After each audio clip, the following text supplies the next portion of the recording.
Hello anime fan and welcome back to our channel. आज की video में हम एक्सप्लेन करेंगे माय हीरो अकेडमिया सीजन 7 के एपिसोड नंबर 13 को।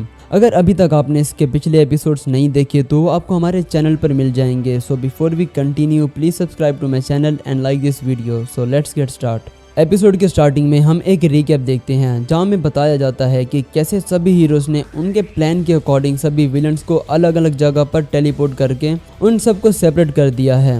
जैसे कि टोगो को ओकोटो आइलैंड पर, बाकी कुछ विलन्स को नेशनल स्टेडियम में रखा गया है ताकि डैमेज कम से कम हो सके, और ढाबी को कमिनो वार्ड में टेलीपोर्ट किया है जहां उसका सामना करने के लिए शोटो और कुछ और सुपर हीरोज हैं। ऑल फॉर वन का सामना करने के लिए एंडेवर, हॉक्स, गुनाविला में हैं, और शिगराकी को कॉफिन इन द स्काई मतलब यूए हाई में रखा गया है। और इसके बाद स्टोरी वापस प्रेजेंट में आती है जहां मिडोरिया को जल्दी से यूए तक ले जाने में हेल्प करने के लिए यूएस के पायलट्स आते हैं जो अमेरिकन सुपर हीरो स्टार के साथ भी थे।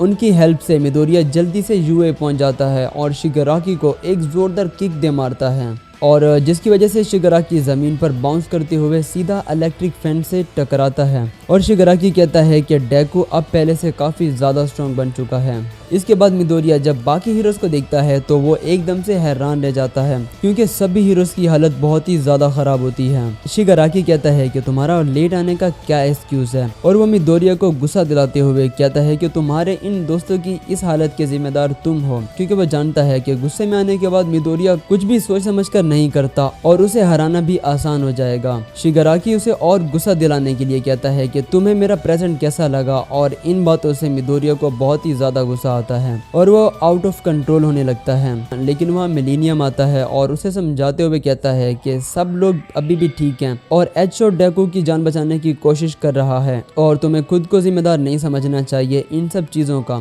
और वैसे भी विलन्स तो यही चाहते हैं कि तुम बेकाबू हो जाओ और वो लोग तुम्हें आसानी से हरा दें। इसकी बातों का डेको पर बहुत ज्यादा असर होता है और उसे ऑल माइट और वन फॉर ऑल के प्रीवियस यूजर की बातें याद आती हैं, और वह दोबारा से नॉर्मल हो जाता है और मिलेनियम को सॉरी बोलता है, जिस पर मिलेनियम कहता है कि ये वक्त सॉरी बोलने का नहीं है। और इसके बाद स्टार्ट होती है असल फाइट। फिर ऑल फॉर वन खुद को शिगराकी की बॉडी में ट्रांसफॉर्म कर लेता है और कहता है कि अब शिगराकी और उसकी बॉडी मर्ज हो गई है और अब शिगराकी नहीं रहा बल्कि ऑल फॉर वन बन चुका है, जिसका मतलब ये है कि ऑल फॉर वन ने शिगराकी की बॉडी पर कब्जा कर लिया है। लेकिन मिलेनियम मिडोरिया से कहता है कि मुझे ऐसा नहीं लगता, क्योंकि जब मैंने कहा था कि कोई भी तुम्हारा दोस्त नहीं बनना चाहेगा तो इस बात से उसको बहुत ही ज्यादा गुस्सा आया था, और वो एक बच्चे की तरह चिल्लाते हुए कह रहा था कि मेरे पास भी बहुत सारे दोस्त हैं। और हमें पता चलता है कि जब भी उसकी बॉडी पर कोई भी जोरदार अटैक होता है तो उसकी बॉडी अनस्टेबल हो जाती है। इसके बाद ऑल फॉर वन जो अब शिगराकी की बॉडी में है वो कहता है कि मैं अपने छोटे भाई की क्वार्क वापस लेने आ रहा हूँ, और ये कहकर वो एक पावरफुल पंच मारता है मिडोरिया को। लेकिन मिडोरिया भी इसे अपने पंच बैग से ब्लॉक कर लेता है और ब्लैक विप को फाजिन की क्वार्क से ज्वाइन करके शिगराकी को पकड़कर दूर फेंक देता है। इसके बाद वन फॉर ऑल का सेकंड यूजर मिडोरिया से कहता है कि तुम्हारे पास बस 5 मिनट हैं इसे हराने के लिए,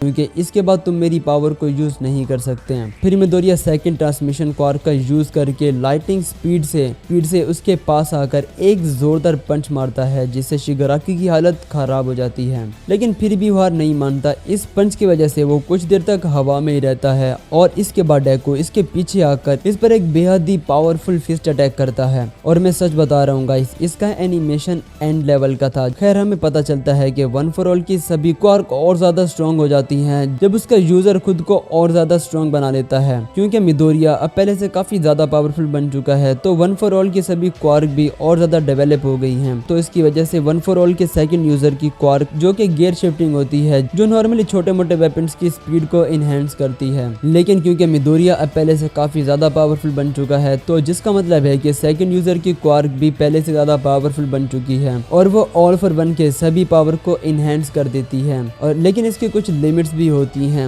आई होप आपको समझ आ गया होगा कि मैं क्या कहना चाह रहा हूँ। इसके बाद मिडोरिया मल्टीपल अटैक्स करता है शिगराकी पर, और लास्ट में वो वन फॉर ऑल के सभी यूजर की क्वार्क को कंबाइन करके एक बेहद ही पावरफुल अटैक करता है। शिगराकी भी फाइट बैक करने की कोशिश करता है और मिडोरिया को पंच बैक मारता है, लेकिन मिडोरिया का पंच इतना ज्यादा पावरफुल होता है कि शिगराकी की बॉडी का कवच भी टूट जाता है और सीधा ही इसका पंच उसके पेट पर जा लगता है, जिसकी वजह से शिगराकी के पेट पर एक बड़ा सा होल पावरफुल बन जाता है। और ये सीन देखने के बाद तो मुझे ऐसा लगा कि शायद अब शिगाराकी हार गया है, लेकिन फिर भी वो हार नहीं मानता और कहता है कि मैंने अभी तक हार नहीं मानी, और क्या तुमने अपनी सभी क्वार्क को इस्तेमाल कर लिया है या तुम मुझे पागल बनाने की कोशिश कर रहे हो, क्योंकि अभी तक मैंने अपनी क्वार्क को यूज भी नहीं किया और अपनी इस न्यू बॉडी की असल पावर तो मैंने दिखाई ही नहीं। और तभी हम देखते हैं कि शिगाराकी खुद को रिकवर करने लगता है और लास्ट में हम स्पिनर के डेडली लुक को देखते हैं और यहाँ पे एपिसोड खत्म हो जाता है। तो गाइस ये था आज का एपिसोड। अगर आपको वीडियो अच्छी लगी हो तो वीडियो को लाइक जरूर कर देना और मुझे कमेंट में जरूर बताना कि आपको ये एपिसोड कैसा लगा।